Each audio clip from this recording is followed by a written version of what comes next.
¿Qué tal, amigos y amigas del Mensaje de la Biblia? En el programa de hoy estaremos contestando una pregunta sobre la ley. Nos preguntan mucho sobre la ley, qué significa la obediencia a la ley para un creyente, qué enseña el Nuevo Testamento sobre la ley y el creyente, si es que existe alguna relación. Y vamos a analizar esa pregunta, pero específicamente vamos a analizar esta palabra, anomían y anomos, dos palabras. Vamos a estar analizando en el programa de hoy, ¿ok? Primero, vamos al libro de Romanos, capítulo 2, y aquí hay varios versículos que podríamos leer, pero específicamente para ir directamente al grano y no detenerme mucho en la periferia, voy a hacer una breve introducción con relación a la relación de la ley con el creyente y con el no creyente. Dice en Romanos 2:13 lo siguiente: porque no son los oidores de la ley los justos ante Dios, sino los que cumplen la ley, estos serán justificados. Aquí dice que los hacedores de la ley no son los justos ante Dios. O sea, la justificación no se alcanza mediante la obediencia a la ley. No hay forma. Ese no es el mecanismo. ¿Por qué la justificación no puede alcanzarse mediante la obediencia a la ley? En Romanos capítulo 8 y versículo 7 encontramos una respuesta clara y contundente. Dice allí: ya que la mente puesta en la carne es enemiga de Dios, porque no se sujeta a la ley de Dios, pues ni siquiera puede hacerlo. Así que entonces la carne es hostil hacia Dios porque no se sujeta a la ley de Dios, ya que ni siquiera puede. Ese es prácticamente el mensaje de este versículo. Así que en Romanos capítulo 2 y versículo 13 dice que los hacedores de la ley no serán justificados. No se puede ser justificado mediante la obediencia a los 10 mandamientos, porque nuestra naturaleza pecaminosa nos lo impide. Al nosotros pecar, al Adán y Eva pecar, a nuestros primeros padres pecar, nos incapacitaron a nosotros para dar a la ley el cumplimiento perfecto que Adán y Eva podían dar a la ley antes de la caída. El hombre caído no tiene la capacidad ni el poder para alcanzar la justificación mediante la ley. Eso es un imposible. Por eso, Cristo tuvo que venir como nuestro sustituto. El diablo pensó que cuando el hombre pecó, se desligó eternamente de Dios. Lo que Satanás no se imaginó es que Dios tenía un plan de rescate. En el libro de Romanos capítulo 5, por la desobediencia de Adán, todos nosotros fuimos constituidos pecadores. Y por la obediencia de Cristo, muchos fueron constituidos justos. O sea, según el versículo 19, que lo hace claramente aquí, lo dice claramente, por la desobediencia de un hombre, o sea, de Adán, los muchos, o sea, nosotros, fuimos constituidos pecadores. Pero por la obediencia de uno, o sea, de Cristo, los muchos serán constituidos justos. Por eso Jesús dijo: no penséis que he venido para abrogar la ley de los profetas. No he venido para abrogar, sino para cumplir. Si con un cambio de ley se hubiese podido resolver el problema del pecado, Cristo no hubiese tenido que morir. Simplemente de un plumazo la borraba y se acabó el problema del pecado. Pero pecado es transgresión de la ley. Dice en el libro de 1 Juan, capítulo 3 y versículo 4, lo siguiente. Dice prácticamente cuál es la función de la ley. Que por cierto lo dice también allí en el libro de Gálatas, capítulo 3 y versículo 24. Y también lo dice en el libro de Romanos, que el fin de la ley es Cristo, para justicia a todo aquel que cree. En otras palabras, el objetivo de la ley es llevarnos a Cristo de modo que seamos justificados. ¿Y cómo lo hace la ley? Romanos 7:7 dice que yo no conocía el pecado sino por la ley, porque tampoco conociera lo que es la concupiscencia si la ley no dijera no codiciarás. ¿Ok? O sea que la ley me dice a mí: Rafael, esto es pecado. Y entonces cuando yo veo mi pecado, digo: estoy muerto, porque yo no tengo que cumplir la ley de Dios. En mí no hay la capacidad para cumplir la ley de Dios. Mi naturaleza pecaminosa me lo impide. Soy enemigo de Dios, soy reo de muerte, soy reo de condenación, soy reo de juicio, soy reo de maldición. Bueno, entonces Cristo vino a la tierra y obedeció donde Adán fracasó. Proveyó una obediencia perfecta para nuestra justificación. Por eso, en el libro de Gálatas, capítulo 3 y versículo 24, el apóstol Pablo dice que mediante la ley se llega a la justificación. Que la ley fue nuestro ayo para llevarnos a Cristo, nuestro tutor, para llevarnos a Cristo a fin de que fuésemos justificados por la fe. Por lo tanto, la justificación es solo por fe, solo por gracia, solo por sangre y solo por Cristo. No hay justificación por obras que valga. No existen. Solamente hay una justificación, es por la fe en la sangre de Cristo, por fe en sus méritos, por fe en su obediencia, en su vida, en lo que Dios hizo por nosotros a través de Cristo Jesús. No hay otro camino. Pero entonces, muchos cristianos están al 100% de acuerdo conmigo hasta aquí. Pero cuando llegamos a la santificación, dicen la ley no hay que obedecerla porque ya Cristo la obedeció. La ley la ponemos a un lado, no hay que guardarla, no hay que obedecerla, no hay que atesorarla, no hay que deleitarnos en ella. ¿Será eso lo que realmente dice la palabra de Dios? En el libro de 1 de Juan, capítulo 3 y versículo 4 dice: todo el que practica el pecado, practica también la infracción de la ley. Pues el pecado es infracción de la ley. Y usa la palabra griega anomían. Anomían significa infracción o transgresión de la ley. Vamos a ver ahora qué dice el Nuevo Testamento sobre la palabra anomían. Si eso Dios lo aprueba o Dios lo desaprueba.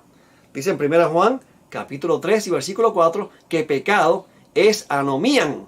Pecado es transgresión de la ley. ¿Ok? Vamos a Mateo 24. Aquí hay un versículo espectacular. Mateo 24, 12. Hay varios versículos que voy a estar compartiendo con ustedes.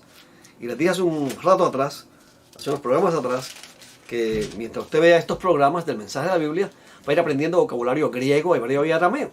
Así que hoy tenemos dos palabritas que usted se va a aprender, que son la palabra anomían, que significa transgresión de la ley, y anomos, que la veremos más adelante y le daré el significado de esta palabra. ¿Ok? Así que en el libro de Mateo 24, versículo 12, dice lo siguiente: y debido al aumento de la iniquidad, el amor de muchos se enfriará. Debido al aumento de la iniquidad, el amor de muchos se enfriará. Nuevamente, la palabra que se traduce por iniquidad aquí es anomían. Es interesante que yo estoy usando aquí la versión, la Biblia de las Américas, que está en inglés y en español, es bilingüe. Tiene la New American Standard Bible en un lado y tiene en el otro lado la versión en inglés, la Biblia de las Américas. Y me gusta porque esta versión es muy buena, es mi favorita en estos momentos. De todas, esta, la Biblia textual, la Biblia Revisión Reina Valera del 1989. Y hay dos o tres versiones más que me gusta mucho usar, la Cantera Iglesias, Nácar Colunga, son Biblias muy buenas. Me gusta esta porque aquí puedo comparar dos versiones en una. Y aquí en inglés, en Mateo capítulo 24 y versículo 12, y la subrayé aquí en amarillo para que la puedan ver, dice lawlessness. Mírala allí. Mírala allí. Lawlessness significa sin ley. Así que la palabra anomían significa sin ley o contrario a la ley. Nomían viene de nomos, que significa ley, del sustantivo nomos, que significa ley, y la letra alfa, significa contrario a, o en contra de. En contra de la ley, contrario a la ley, o como dice en 1 Juan 3:4, transgresor de la ley. Pecado es transgresión de la ley. Anomían. Y aquí dice aquí, en Mateo 24:12, que debido al aumento de la iniquidad, de la anomían, de la transgresión de la ley, el amor de muchos se enfriará. Y esto hace mucho sentido de acuerdo a las palabras de Jesús. En Mateo capítulo 22, del 35 al 40, dice lo siguiente, preste mucha atención. Y uno de ellos, intérprete de la ley, para ponerle a prueba le preguntó: Maestro, ¿cuál es el mandamiento grande de la ley? Y él le dijo: amarás al Señor tu Dios con todo tu corazón y con toda tu alma y con toda tu mente. Este es el grande y el primer mandamiento. Y el segundo es semejante a este: amarás a tu prójimo como a ti mismo. De estos dos mandamientos dependen toda la ley y los profetas. Así que Jesús divide la ley de Dios en dos principios de amor: amor a Dios y amor al prójimo. Los primeros 4 mandamientos del Decálogo te dicen a ti cómo amar a Dios, y los últimos 6 te dicen cómo amar al prójimo. Tú no amas como tú quieras, amparado en la guía de un corazón egoísta, de una mente egoísta, sino que tú amas como Dios quiere que tú ames. Y los 10 mandamientos resumen la forma en que Dios quiere que tú le ames a Él y que ames a tu prójimo. Por ejemplo, en en Romanos capítulo 13, del versículo 11,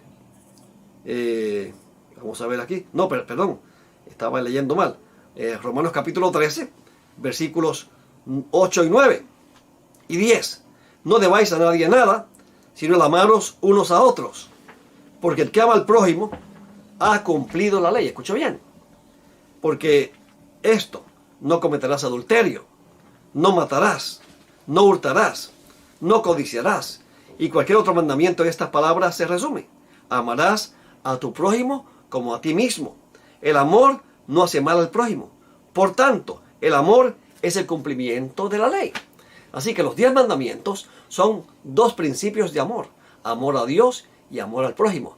Y dice el apóstol Pablo en Romanos capítulo 13, como acabamos de leer, versículo 8 específicamente, y versículo 9, 8 y 9, que el decálogo, los últimos 6 mandamientos del decálogo, se resumen en amor al prójimo.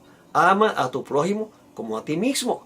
Así que de lo cual se concluye que los primeros 4 mandamientos se resumen en amar a Dios.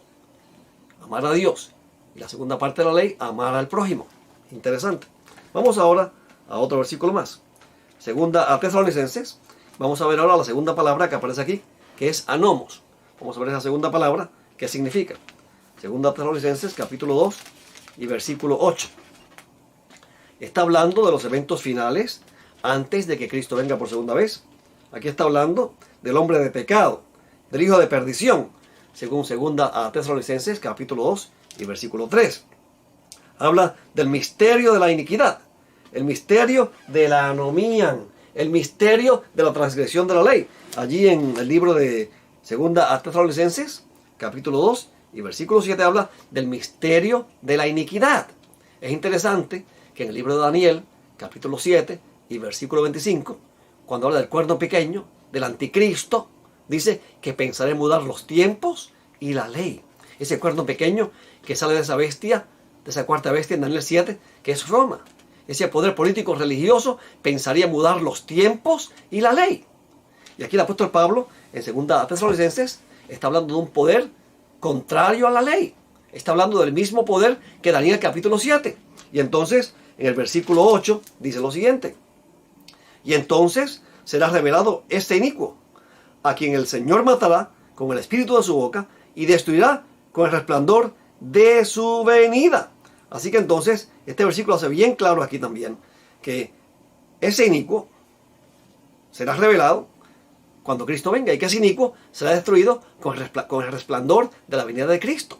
O sea que este poder durará hasta que Cristo venga por segunda vez. Esta palabra inicuo es la palabra griega anomos. Contrario a, y nomos, ley. Así que este poder que menciona el apóstol Pablo aquí, este anticristo, que se siente en el templo de Dios, haciéndose pasar por Dios, asumiendo títulos divinos, como si él fuera Dios, es un poder contrario a la ley de Dios. ¿Okay? Contrario a la ley de Dios. Y lo dice claramente, es el anomos. Entonces en el texto en inglés usa la palabra lawless, sin ley. Será revelado ese sin ley, ese contrario a la ley, ese inicuo, ¿verdad? Y aquí otro pasaje revelador que quiero compartir con ustedes, en San Mateo 7. Yo cuando vi esto por primera vez en el texto griego me causó asombro. No pensaba que ahí dijera eso. Cuando Cristo venga por segunda vez, mira lo que va a pasar. Mateo 7, 21 al 23. No todo el que me dice, Señor, Señor, entrará en el reino de los cielos, sino el que hace la voluntad de mi Padre que está en los cielos. Muchos me dirán en aquel día, Señor, Señor, ¿no profetizamos en tu nombre? Y en tu nombre echamos fuera demonios, y en tu nombre hicimos muchos milagros. Escuche bien ahora. Entonces les declararé, jamás os conocí. Apartaos de mí, los que practican la iniquidad. Apartaos de mí, obradores de maldad. Apartaos de mí, hacedores de iniquidad. Apartaos de mí, anomían, dice en el texto griego.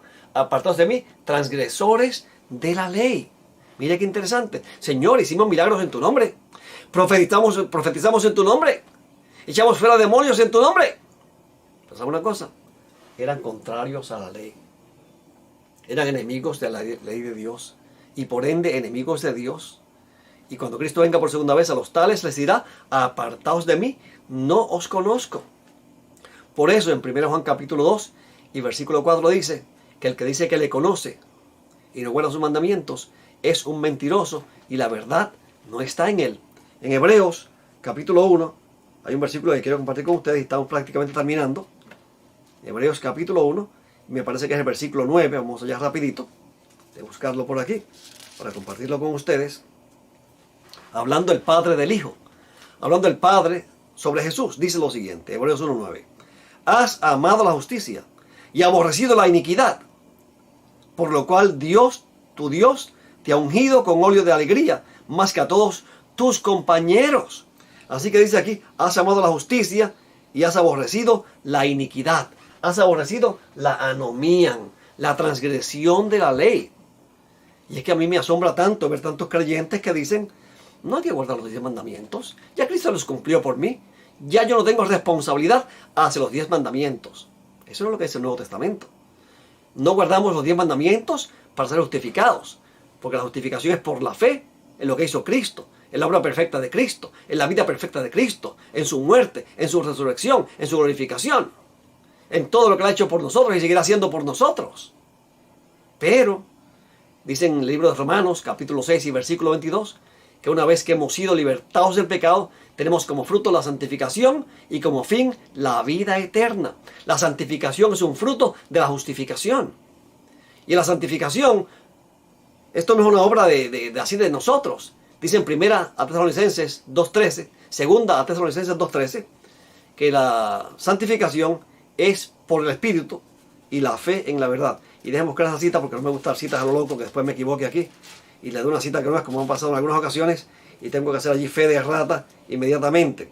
Sí, 2 Tesalonicenses 2:13 dice lo siguiente: pero nosotros siempre tenemos que dar gracias a Dios por vosotros, hermanos amados por el Señor, porque Dios nos ha escogido desde el principio para salvación, mediante la santificación por el Espíritu y la fe en la verdad. Así que la santificación es por el Espíritu y la fe en la verdad. Así que, una vez que somos justificados por la fe, dice en Efesios 1:13, que Dios nos sella con el Espíritu Santo de la promesa. El Espíritu Santo obra la santificación en nosotros. Y en el libro de Hebreos, capítulo 10, versículos 15 y 16, dice que el Espíritu Santo graba la ley en nuestra mente, en nuestro corazón, bajo el nuevo pacto. Bajo el nuevo pacto, ¿ok?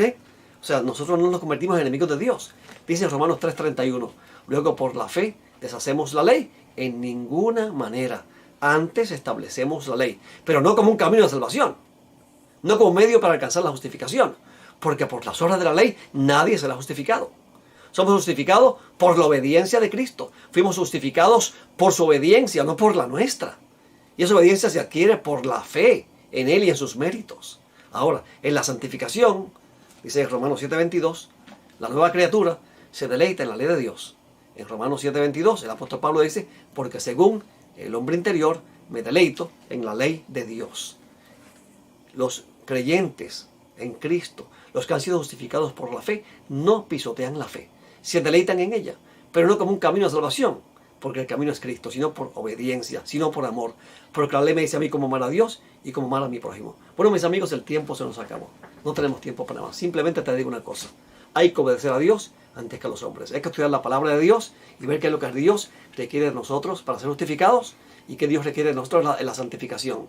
La obediencia para ser justificados la tenemos en Cristo y es por la fe. La obediencia a la santificación no tiene méritos, no es meritoria, no salva. Simplemente nos mantiene en Cristo. Que Dios te bendiga y te guarde.